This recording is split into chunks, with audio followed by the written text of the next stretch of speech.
నమస్తే అండి అందరికీ. ఈరోజు మనం స్పెషల్ స్వీటు కృష్ణాష్టమికి కానీ దీపావళికి కానీ చాలా స్పెషల్గా చేసుకునే కోవా కజ్జికాయలు క్విక్ రెసిపీ చేసి చూపిస్తున్నాను. ఇక్కడ తురిమిన కొబ్బరి 1 కప్పు, బెల్లము అంతే కప్పు సమానంగా తీసుకున్నాను. 4-5 యాలకుల గింజలు ఒకేసారి వేసేసుకున్నాను. పొడి ఉంటే పొడి వేసుకోండి, నా దగ్గర పొడి అయిపోయింది అందుకని ఇది వేసుకుంటున్నాను. ఇది దగ్గర పండిద్దాము లౌజ్ లాగా. 2 నిమిషాల్లో హై ఫ్లేమ్లో ఉడికిచ్చేసుకున్నాను. ఒక ప్లేట్లో పక్కన వేసి చూసుకుంటే మనకి చిన్న ఉండలాగా వస్తుంది, అప్పుడు తీసేసుకోండి. దీన్ని ప్లేట్లో వేసి చల్లారనిద్దాం.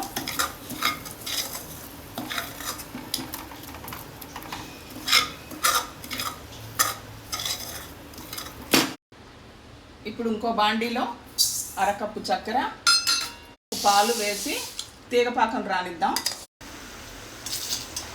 ఇలా పాలు చిక్కబడి చక్కెరతో పాటు చిక్కబడి పాకం వచ్చేసింది. ఇప్పుడు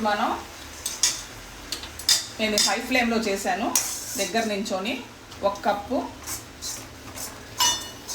మిల్క్ పౌడర్ వేసేసుకుందాం.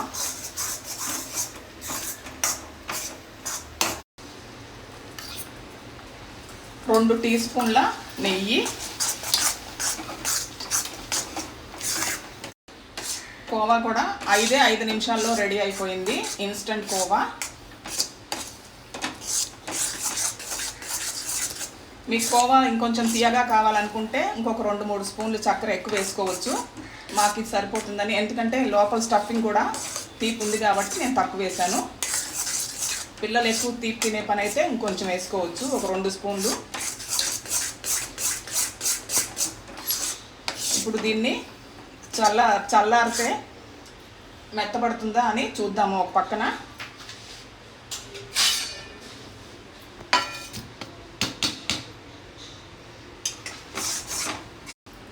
స్టవ్ కట్టేశాను.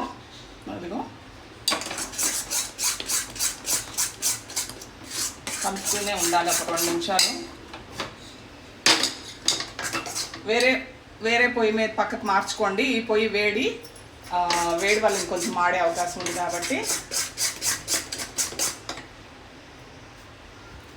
చూడండి, ఇక్కడ చల్లారే కొద్దీ ఇది గట్టిపడిపోతుంది. ఇది కూడా బాగా చల్లారనిద్దాము. చూసారా, ఉండ వచ్చేసింది. ఇప్పుడు మనం 2 చల్లారనిద్దాం. ఇక్కడ నేను కొబ్బరి లౌజు చక్కగా ఉండలు చుట్టేసి పెట్టుకున్నాను. చల్లారిన తర్వాత కోవా కూడా చల్లారుతుంది. ఇవి స్టఫ్ చేసి చూపిస్తాను.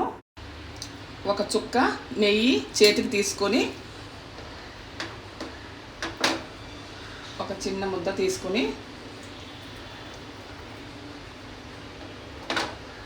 మీకు సైజు ఎంత పెద్దది కావాలో దాని ప్రకారం కోవా తీసుకోండి.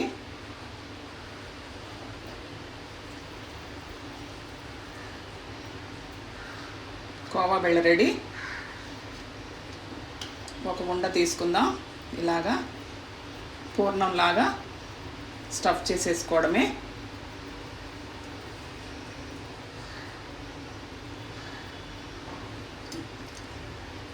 నెయ్యి చేసుకుంటూ కొంచెం నేతితో తడి చేసుకుంటూ ఉండ చుట్టుకోవడమే.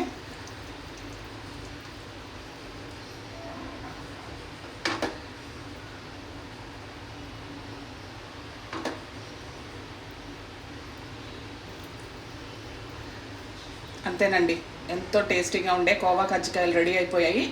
నేను ఫైనల్గా మొత్తం అంతా చేసుకున్నాక చూపిస్తాను. మీకు గట్టిపడాలనుకుంటే తొందరగా ఫ్రిడ్జ్లో పెట్టుకోండి, ఒక 1 గంట సేపు బాగా గట్టిపడిపోతాయి. మొత్తం చేశాక చూపిస్తాను. కోవా కజ్జికాయలు రెడీ అయిపోయాయండి. Thank you so much for watching.